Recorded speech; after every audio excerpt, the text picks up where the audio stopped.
Dalam tempoh 1 jam selepas program itu disiarkan, tanda pagar ini melonjak ke tangga nomor 1 dalam tren sosial global. Video pendek berdurasi hanya 13 menit yang dirakam oleh penerbit BBC dari Kuala Lumpur telah tersebar ke seluruh dunia dengan pantas, menimbulkan gegaran di seluruh dunia. Pasti lakonan, kan?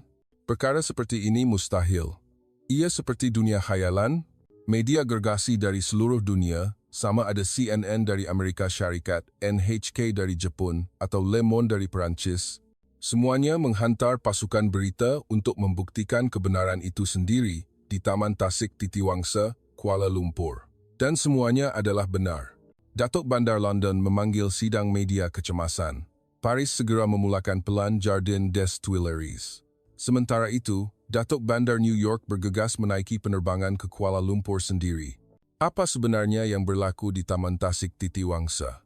Mengapa Taman Bandaraya yang terletak di tengah ini mendapat perhatian dari seluruh dunia? Nama saya Olivia Berlin. Saya telah membuat dokumentari jenayah untuk BBC selama 15 tahun. Saya pernah menemu ramah ketua pengedar dadah di sarang geng Sinaloa di Meksiko. Saya pernah melaporkan perang geng jalanan di kawasan kumuh Rio de Janeiro di Brazil. Saya pernah mengikuti statistik pembunuhan di Johannesburg, Afrika Selatan, dan merakam perang geng di Tegucigalpa, Honduras, dengan kamera saya. Kemana sahaja saya pergi, saya mesti ada pengawal pribadi. Tanpa jaket kalis peluru, saya tidak boleh bergerak walau selangkah pun. Malah, memandang keluar tingkap hotel pun berbahaya. Selama 15 tahun ini, kerana terpaksa pergi ke bandar-bandar ini, saya mempunyai kepercayaan yang mendalam bahawa pada dasarnya, manusia adalah makhluk yang ganas, dan semakin besar bandar, semakin berbahaya ia. Tetapi, pada musim bunga tahun lepas, satu topik menarik telah dicadangkan dalam mesyuarat editorial BBC. Mari kita siasat secara mendalam tentang kebenaran bandar yang selamat di Asia, kata Robert, ketua editorial. Olivia, awak paling sesuai untuk tugas ini. Pergi dan buktikan sama ada bandar seperti Singapura, Tokyo, atau Kuala Lumpur benar-benar selamat, atau hanya ketenangan palsu yang dicipta oleh pengawasan dan kawalan yang ketat. Saya hampir ketawa. Sudah tentu jawabannya adalah yang kedua. Hanya dengan memasang kamera litar tertutup di setiap sudut untuk memerhati rakyat, sesiapa sahaja boleh berpura-pura selamat. Saya memilih Kuala Lumpur sebagai lokasi penggambaran pertama atas sebab yang istimewa. Sebuah video yang saya lihat di internet, di tempat yang dipanggil Taman Tasik Titiwangsa pada pukul 2 pagi. Seorang wanita sedang berjoging sendirian, memakai fon kepala, memegang telefon bimbit tanpa menunjukkan sebarang tanda berjaga-jaga. Kebanyakan komen hanya menunjukkan reaksi seperti, bagaimana ini boleh berlaku, luar biasa. Saya yakin ini pasti dirancang atau kawasan yang dikawal dengan sangat ketat. Mungkin seperti video propaganda Cina yang hanya dirakam di zon pameran untuk warga asing. Rakan penggambaran saya ialah Rafael, seorang juru gambar Poland yang berpengalaman yang telah mengikuti geng mafia di Eropah Timur selama lebih 10 tahun. Rafael, pernah dengar tentang Taman Tasik Titiwangsa di Kuala Lumpur? Oh, tempat yang mereka kata selamat walaupun pada waktu malam, seperti dunia impian itu, kelakar sungguh. Iklan seperti ini. Akhirnya pelancong tetap dirompak. Kami berdua bergurau sambil menyediakan peralatan. Awak rasa berapa banyak kamera CCTV di sana? 1,000? 2,000? Polis pasti berdiri setiap 10 meter, saya rasa. Dan muka orang di bandar itu pasti tegang seperti orang di tanah besar Cina. Suatu hari pada bulan Jun, kami tiba di lapangan terbang antarabangsa Kuala Lumpur. Selepas melepasi pemeriksaan imigresen, perkara pertama yang mengejutkan berlaku. Seorang pekerja lapangan terbang datang kepada kami dan bertanya dalam bahasa Inggris yang fasih, dari BBC, ya? Perlu bantuan untuk penggambaran? Tidak mengapa. Terima kasih. Kami boleh uruskan sendiri. Oh, kalau begitu, Taman Titiwangsa lebih cantik pada waktu malam. Anda mesti pergi tengok pada waktu malam. Ramai orang dan sangat meriah. Rafael dan saya berpandangan. Mereka menyuruh kami pergi pada waktu malam dan malah mengatakan ramai orang. Di bandar berbahaya yang biasa, mereka akan berkata sebaliknya, bukan? Dan, adakah ia selamat di sana? Saya bertanya. Pekerja itu kelihatan keliru. Selamat? Tentu saja selamat. Itu Taman Titiwangsa, kan? Perkataan tentu sahajanya membuatkan saya sedikit tidak selesa, seolah-olah saya telah bertanya soalan yang pelik. Dalam perjalanan dari lapangan terbang ke hotel, kami menaiki taksi, pemandu, yang kelihatan berusia 60-an, apabila melihat kami memunggah peralatan penggambaran, bertanya, "Nak buat program ke? Pergi mana?" "Taman Titiwangsa. Nak rakam suasana malam." Pemandu itu memandang kami melalui cermin pandang belakang dan ketawa. "Oh, pergi Titiwangsa malam-malam, susah nak buat penggambaran, ramai sangat orang, terutamanya malam Jumaat ni. Macam pasar malam." "Pasar malam? Pada waktu malam?" "Ya, ada persembahan jalanan, ada gerai-gerai makanan." "Oh, dan ramai orang berjoging lewat malam pukul 1:00 pagi, 2:00 pagi. Sekarang ni, trail running tengah popular." Rafael mengomel perlahan dalam bahasa Poland. Walaupun saya tidak faham, saya dapat meneka ia bermaksud lebih kurang, gila. Apabila tiba di hotel untuk mendaftar masuk, penyambut tetamu berkata perkara yang sama. "Kalau nak pergi Taman Titiwangsa, cuba pergi sekitar jam 5 pagi. Titiwangsa sebelum matahari terbit sangat cantik dan ramai orang berjoging juga." Kini, saya mula keliru. Semua orang sepakat mengesyorkan kami pergi ke Taman Titiwangsa pada waktu malam dan awal pagi. Sepanjang 15 tahun yang lalu, tidak pernah ada bandar yang saya kunjungi untuk membuat liputan berita yang seperti ini. Di Rio, apabila gelap, jangan sekali-kali keluar dari tempat penginapan. Di Johannesburg, dilarang keluar dari kawasan hotel. Di Sinaloa, berjalan sendirian sama dengan bunuh diri. Malam itu, Rafael dan saya merancang strategi di bilik hotel. "Malam ini kita pergi tinjau dulu. Jangan bawa peralatan, buat macam pelancong biasa. Kita mesti lihat dengan mata kepala sendiri sama ada ia benar-benar berbahaya atau tidak." Pada pukul 19:07, kami meninggalkan hotel dan menaiki LRT ke Taman Titiwangsa hanya mengambil masa 10 minit. Di jalan raya, masih ramai orang, kedai serbaneka 24 jam dan kebanyakan kedai minuman masih beroperasi. Ini sahaja sudah jauh berbeza daripada London. Apabila tiba di pintu masuk Taman Titiwangsa, saya terdiam. Sudah malam, tetapi ia meriah seperti pasar malam. Tetapi, ini hanyalah permulaan. Kejutan sebenar bermula apabila kami berjalan lebih jauh ke dalam taman. 23:15, kami mula berjalan di sepanjang laluan taman. Perkara pertama yang kami lihat ialah sepasang suami isteri muda sedang menolak kereta sorong bayi. Bayi mereka tidur nyenyak dalam kereta sorong, sementara ibu dan bapa berdiri minum teh tarik ais sambil berbual santai. Rafael membuat catatan, membawa bayi keluar berjalan-jalan. Kalau di London, pasti sudah dilaporkan atas tuduhan penganiayaan kanak-kanak. 23:30, berjalan sedikit lagi, kami menemui pemandangan yang menakjubkan. Bangku-bangku dipenuhi orang dan kebanyakannya datang sendirian. Ada yang membaca buku, ada yang bekerja dengan komputer riba, ada juga yang hanya duduk memandang pokok. Tetapi yang lebih mengejutkan ialah barang-barang mereka.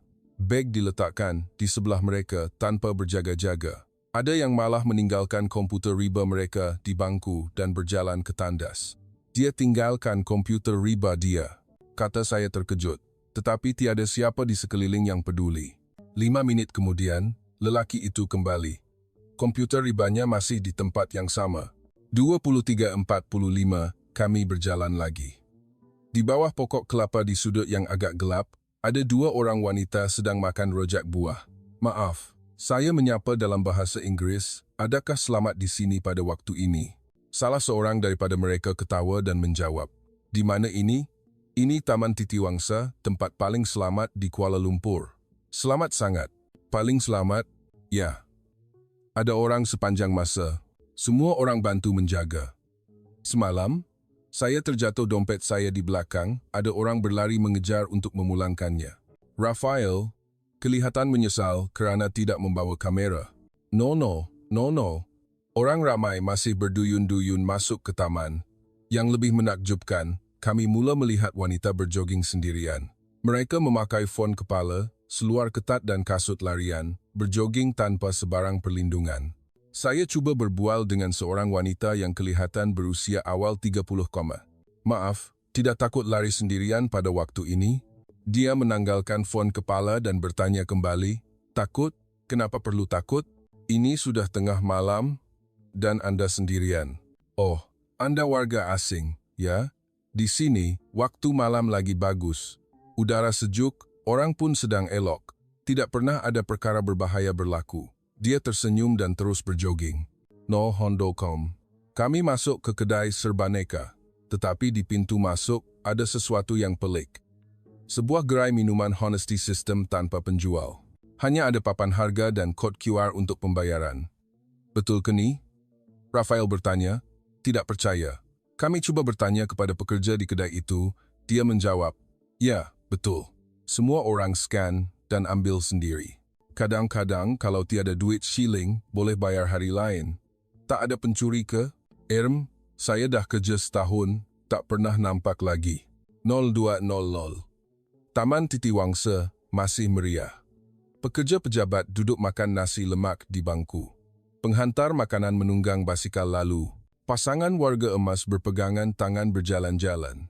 Tetapi perkara yang paling mengagumkan saya ialah saya tidak melihat seorang pun polis. Semua bandar selamat yang pernah saya buat liputan selama 15 tahun bergantung pada kehadiran polis untuk mengekalkan ketenteraman. Tetapi di sini, ia berbeza. 0300. Kami kembali ke hotel. Rafael berkata, Olivia, apa yang kita lihat tadi? Saya pun tak faham. Tapi esok, kita mesti bawa kamera dan rakam semua ini. Malam itu, saya tidak dapat tidur. Kepercayaan yang saya bina selama 15 tahun sedang digoyahkan. Bagaimana jika pada dasarnya manusia itu baik? Bagaimana jika kita boleh mempercayai antara satu sama lain? Bagaimana jika tidak kira betapa besarnya bandar, ia boleh menjadi selamat?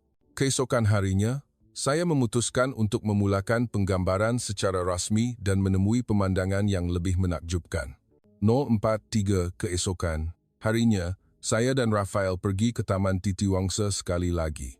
Kali ini kami membawa set peralatan penggambaran yang lengkap. Pukul 5 pagi, betul ke ada orang keluar? Rafael bertanya dengan ragu. Apabila kami tiba di taman, kami terkejut lagi. Walaupun baru pukul 5.00 pagi, sudah ada puluhan orang berjoging dan kebanyakannya wanita. Ada yang berusia 20-an hingga 60-an, ada yang datang sendirian, ada yang berpasangan. Saya meminta untuk menemu ramah seorang wanita yang kelihatan berusia sekitar 50 konteran. Makcik keluar pada waktu ini setiap hari ke? Ya, nak, dah 3 tahun macam ni. Musim panas, keluar pukul 4.30. Musim sejuk, pukul 5.30. Keluar sendirian, tak rasa tak selamat ke? Dia kelihatan benar-benar keliru. Tak selamat? Kenapa pula? Ini Taman Titiwangsa, nak. Lagi selamat daripada berjalan di lorong rumah. Ada orang sepanjang masa. Tapi, ini awal pagi, makcik. Awal pagi kenapa pula? Tengok ni, semua orang keluar bersenam. Kita tolong jaga sama-sama kan? Ayat ini adalah kunci. Semasa Rafael merakam, saya memerhatikan orang di sekeliling. Terdapat perasaan yang benar-benar berbeza. Walaupun orang tidak memandang antara satu sama lain dengan sengaja, dalam alam bawah sedar, mereka mengambil berat antara satu sama lain. Seorang gadis muda membongkok untuk mengikat tali kasut dan menjatuhkan fon kepala. Seorang pakcik yang berjalan lalu mengambilnya dan pergi. Seorang makcik meletakkan botol air di bangku dan pergi melakukan tai chi dan tiada sesiapa pun yang menyentuh barangnya. 06.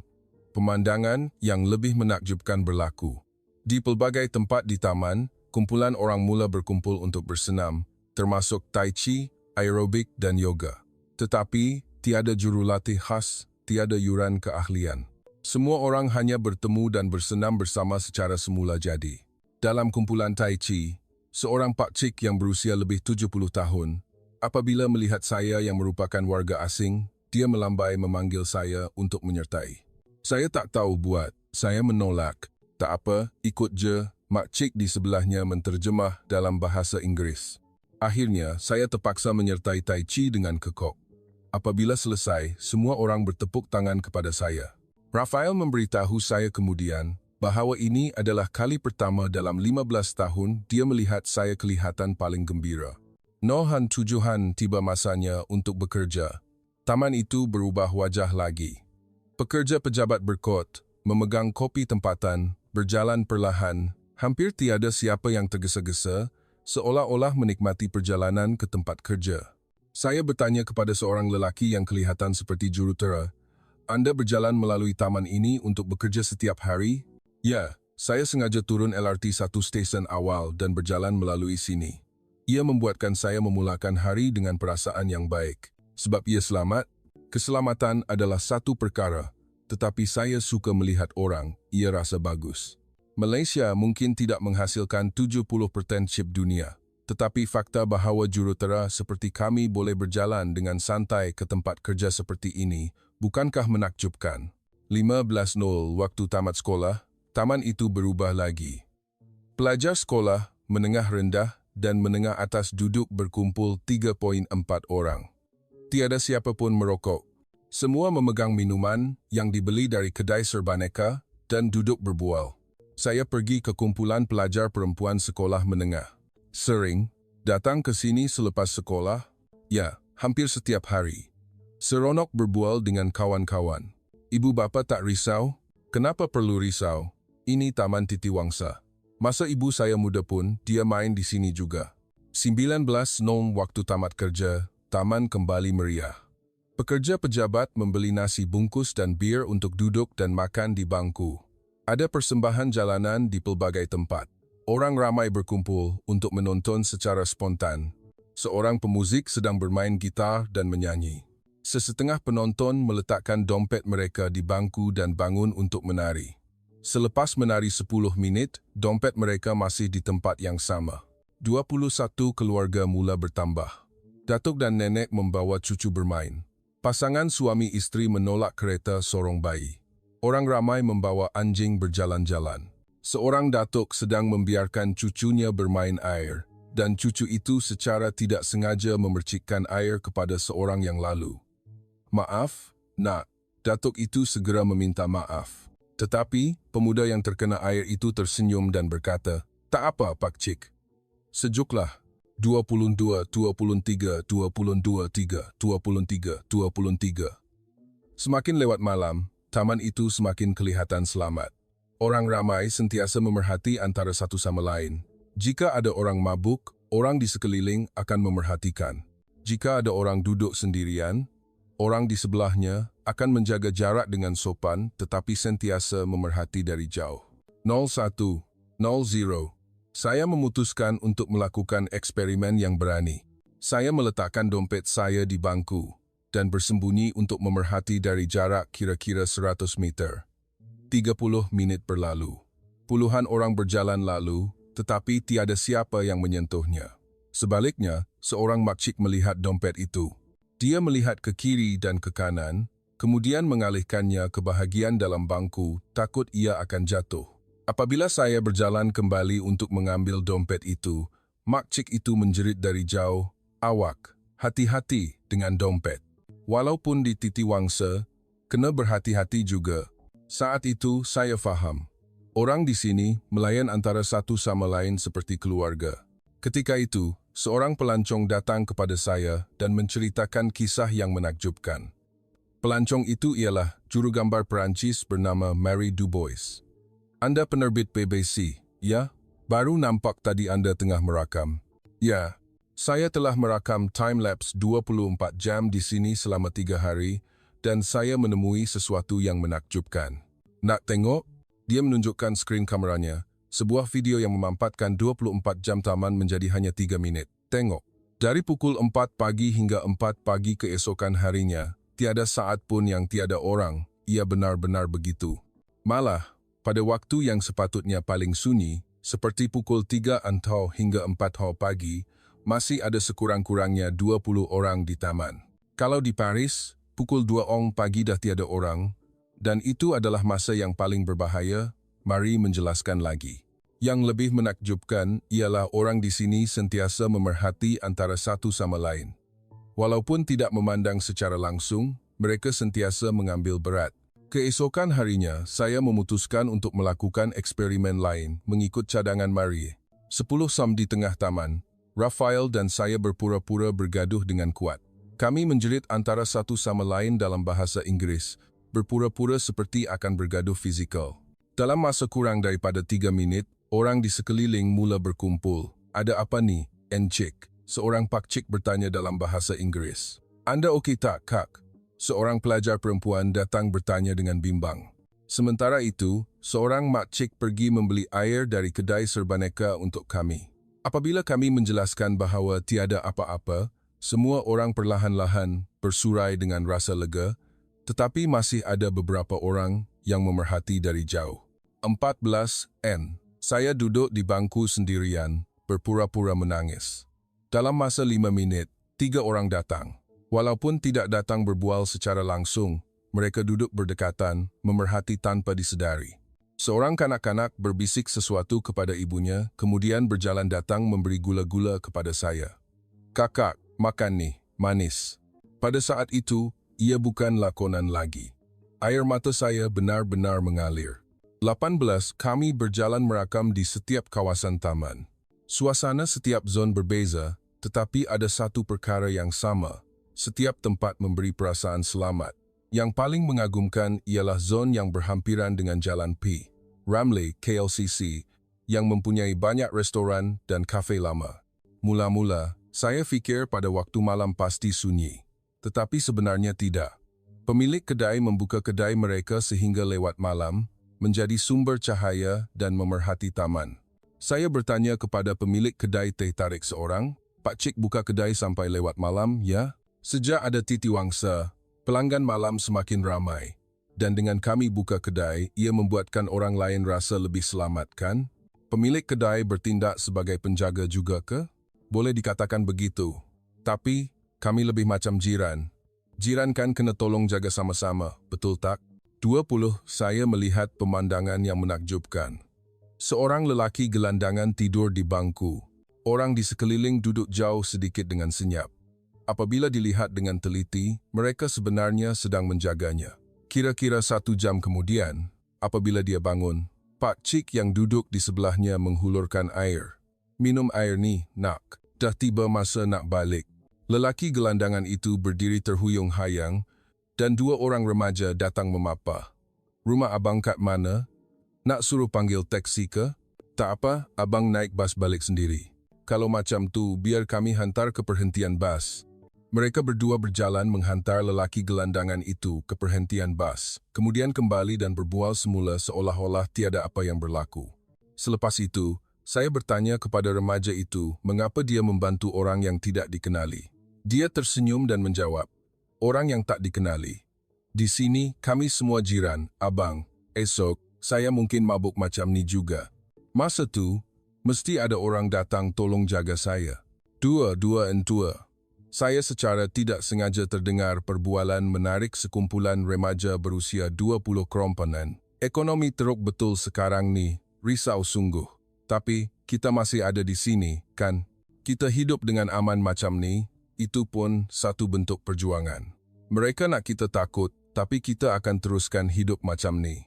Inilah kebebasan. Kata-kata mereka membuat saya berfikir. Pulau kecil ini masih mampu melindungi kehidupan harian yang aman ini, walaupun di bawah ancaman kuasa besar serantau. 23. Di satu sudut taman, saya melihat pemandangan istimewa. Beberapa jurutera muda membuka komputer riba, duduk bermesyuarat. Dah habis makan malam, tak nak balik pejabat ke? Seorang jurutera ketawa. Di sini lagi selesa, idea pun lagi lancar. Kerja apa? Encik-encik? Kerja syarikat teknologi. Reka bentuk perisian. Malaysia mungkin tidak menghasilkan chip utama dunia, tetapi fakta bahawa kami boleh bekerja dengan santai di taman seperti ini, bukankah menakjubkan? Saya benar-benar menghormati mereka. Jurutera, yang merupakan jantung ekonomi global, duduk membuka komputer riba bekerja di taman awam. Di London, ini adalah sesuatu yang tidak dapat dibayangkan. Kosong-kosong. Tengah malam, saya menemui satu kumpulan yang menarik. Remaja berusia 20-an sedang duduk menunduk, melukis sesuatu dengan bersungguh-sungguh. Buat apa ni? Mesyuarat idea startup, jawab seorang remaja. Datang sini, dapat ilham yang bagus. Bila tengok orang ramai, kita tahu apa yang mereka perlukan. Anda semua takut tak? Tekanan dari kuasa besar semakin meningkat. Dia berfikir sejenak, lalu menjawab, takut, ya, tapi takkan nak berhenti hidup sebab takut? Kita boleh bertemu dan berbual dengan bebas macam ni, itulah nilai yang perlu Malaysia pertahankan. Mereka mungkin tak mengakui kita sebagai negara, tapi kita akan terus hidup cara kita. Kata-katanya sangat mengagumkan saya. 01. Saya memutuskan untuk melakukan eksperimen lain. Saya menyuruh Rafael merampas beg saya dan melarikan diri, berpura-pura seperti peragut. Saya menjerit sekuat hati, pencuri, tolong, beg saya, pencuri. Pada saat itu, perkara yang menakjubkan berlaku. Orang ramai meluru masuk dari 3 arah serentak. Penunggang motosikal berhenti dan berlari mengejar. Seorang pemuda yang sedang berjoging memecut dengan kelajuan penuh. Pekerja kedai serbaneka berlari keluar dari kedai. Rafael berlari kurang daripada 20 meter dan dia sudah dikepung sepenuhnya. Hei, nak lari ke mana? Rafael cuba menjelaskan keadaan, tetapi mereka berpaling dan bertanya kepada saya dahulu, Cik okey tak? Ada cedera mana-mana? Ini beg Cik, kan? Apabila kami menjelaskan bahawa ia adalah penggambaran, penunggang motosikal itu menghela nafas lega. Aduh, terkejut saya. Ingatkan ada orang curi barang kat Titiwangsa. Pemuda yang berjoging itu berkata, dalam 20 tahun ni, baru kali ni saya nampak perkara macam ni berlaku. Memang terkejut. Mereka malah memarahi kami bahawa eksperimen seperti ini berbahaya. Jika ia benar-benar berlaku, mereka mungkin cedera. Tapi, dah terbuktikan? Yang Taman Titiwangsa ni memang selamat.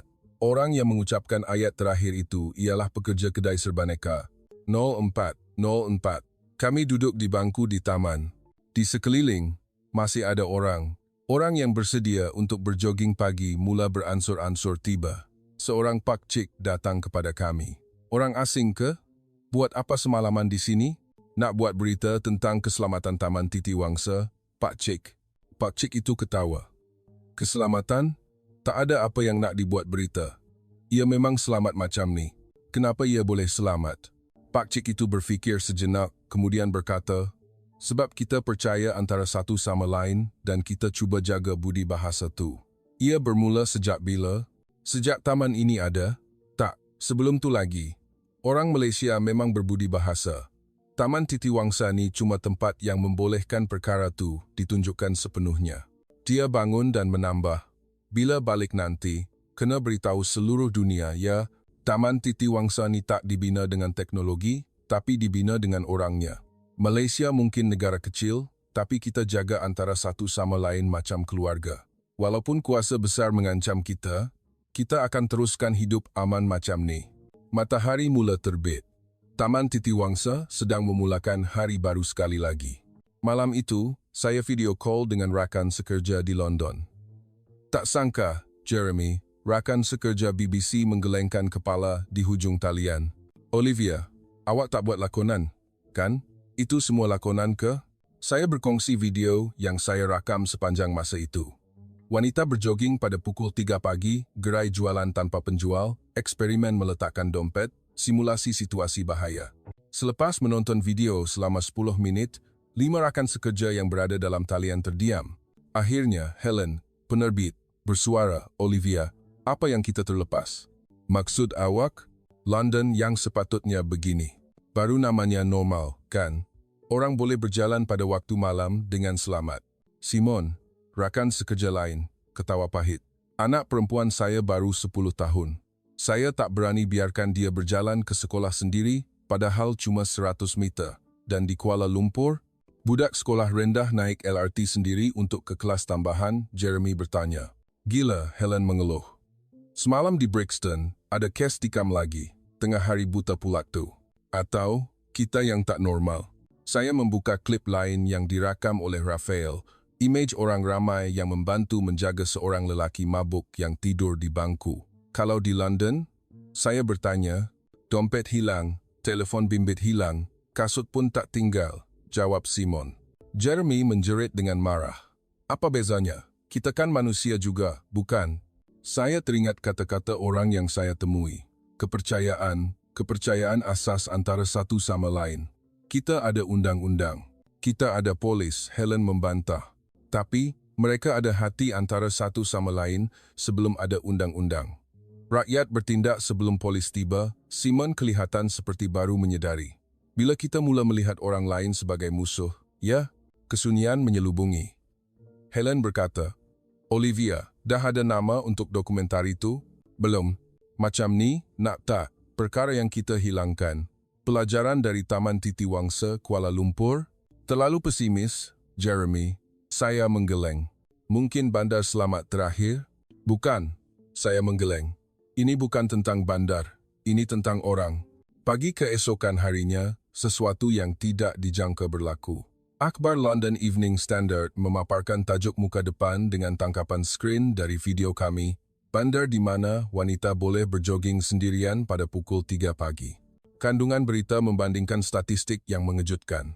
London, jenayah ganas 131,000 kes setahun. Taman Titiwangsa, Kuala Lumpur, jenayah ganas 2 kes setahun. London. Nasihat. Jangan keluar rumah pada waktu malam. Taman Titiwangsa, Kuala Lumpur. Rakyat melakukan aktiviti 24 jam. London, 420,000 kamera CCTV. Taman Titiwangsa, Kuala Lumpur. 3 juta pasang mata rakyat. Sambutan di Twitter sangat luar biasa. Tanda pagar, KL Miracle menjadi nomor 1. Komen dari warga London membanjiri, kami pun pernah macam ni. Nenek saya pernah cerita.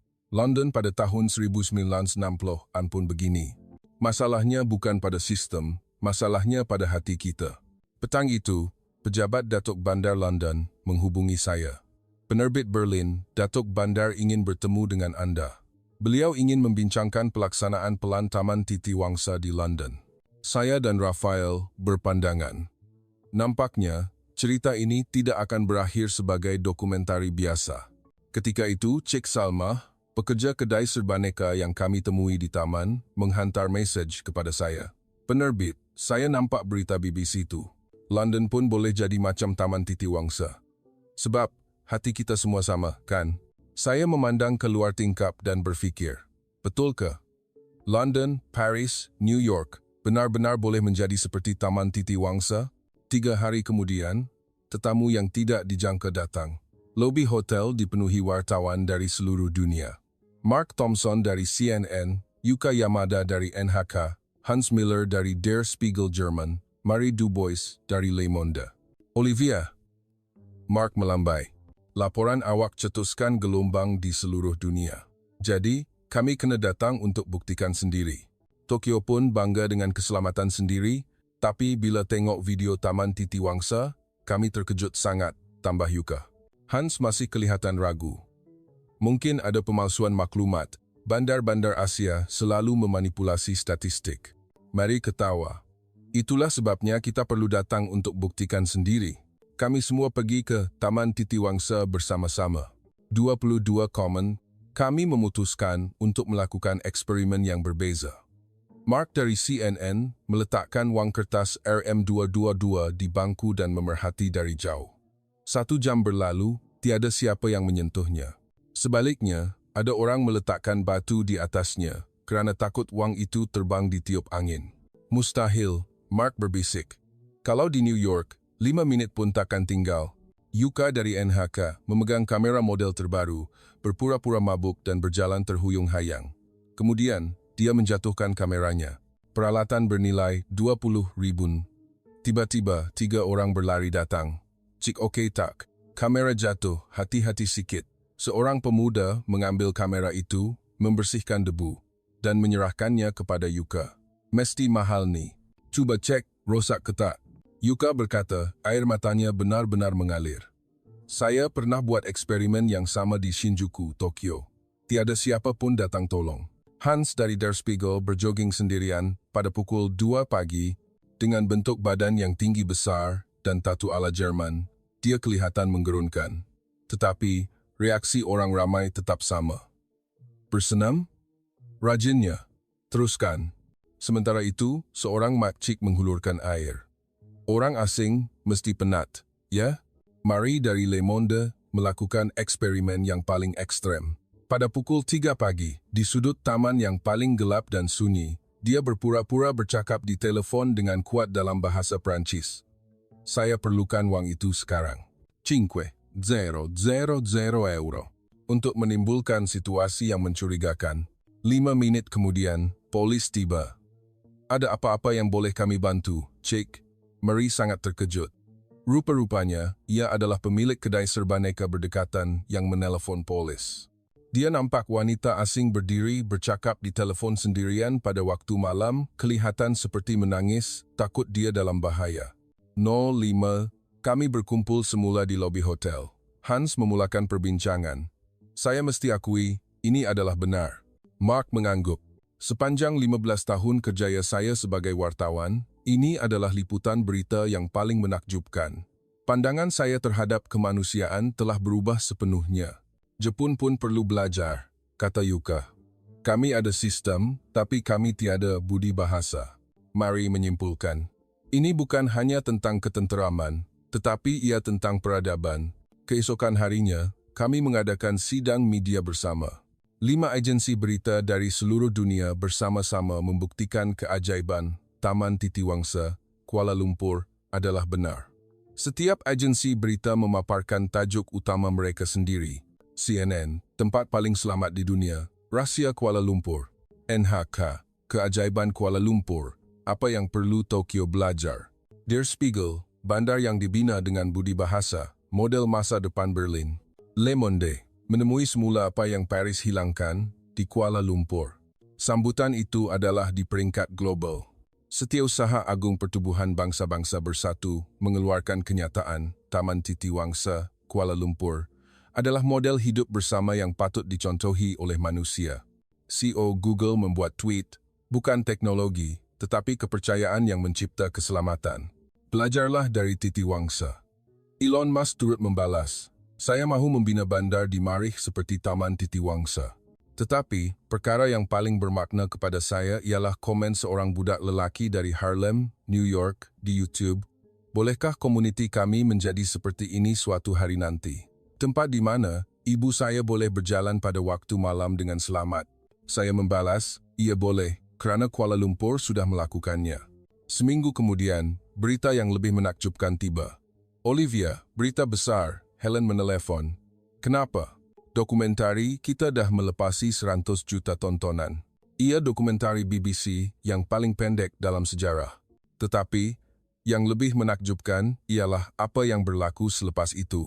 Datuk Bandar London mengumumkan secara rasmi untuk memulakan projek di sepanjang Sungai Thames, menggunakan Taman Titiwangsa sebagai model untuk mencipta budaya malam yang selamat. Datuk Bandar Paris menyusul dengan projek di sepanjang Sungai Seine pada waktu malam, untuk mencipta budaya rakyat menjaga rakyat. Berlin, Amsterdam, Barcelona, bandar-bandar besar di Eropah, semuanya mengumumkan pelan Taman Titiwangsa mereka sendiri. Tetapi, perkara yang benar-benar mengejutkan ialah reaksi daripada warga Kuala Lumpur sendiri. Encik Faizal, pemandu teksi yang saya temui, berkata, saya pun tak tahu kita ada apa-apa yang istimewa. Ia perkara biasa, kan? Cik Salma, pemilik kedai teh tarik, berkata perkara yang sama. Baru tahu yang negara luar macam tu. Ingatkan tak boleh keluar malam tu, perkara yang tak masuk akal. Di Dewan Bandaraya Kuala Lumpur, seorang ketua pegawai perancangan bandar menceritakan kisah menarik. Sebenarnya, semasa merancang untuk membina Taman Titiwangsa, ramai yang membantah kerana bimbang tentang keselamatan. Mereka kata pada waktu malam, ia akan menjadi sarang jenayah. Tetapi, hasilnya sebaliknya, rakyatlah yang mencipta perkara ini. Kami hanya menyediakan ruang sahaja. 2 minggu kemudian, penziarahan ke Taman Titiwangsa bermula. Perancang bandar, polis, pegawai yang berkaitan, dan organisasi masyarakat sivil dari seluruh dunia datang ke Taman Titiwangsa. Ketua Polis New York datang. Pengarah perancangan bandar London datang. Jawatan Kuasa Keselamatan Awam Paris datang. Dan mereka bertanya soalan yang sama, bagaimana ia boleh berlaku? Pak Samad, Ketua Sukarelawan Menjaga Keselamatan Taman, menjawab, tak ada apa-apa yang istimewa. Anggap sahaja orang yang berjalan di sini adalah keluarga anda, itu sahaja. 1 bulan kemudian, perubahan pertama muncul. London, projek di sepanjang Sungai Thames menubuhkan unit rondaan awam sukarela dengan 500 orang mendaftar.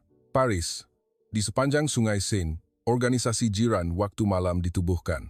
New York, Central Park memulakan projek pengawal tengah malam.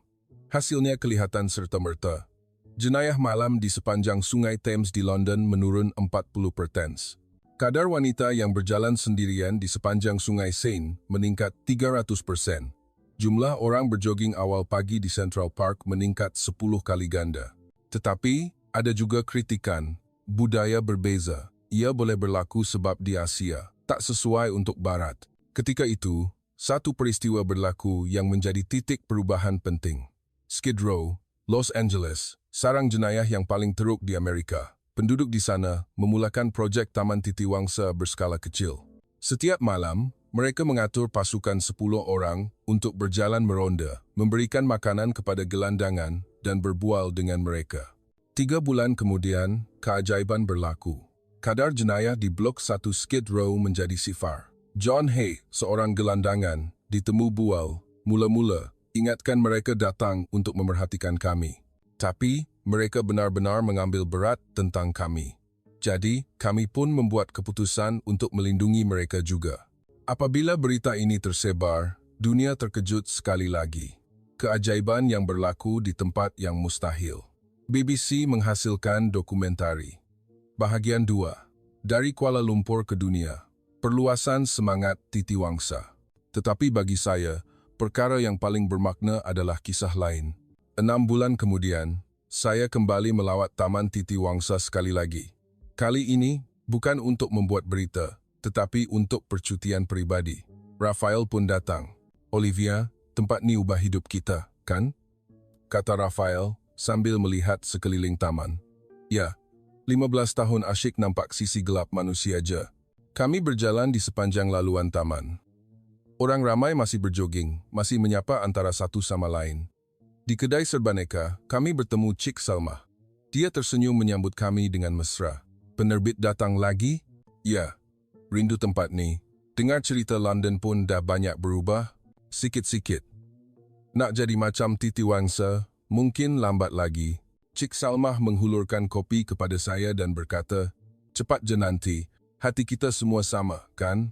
Kami duduk di bangku, melihat matahari terbit. Seorang Pak Cik datang menyapa.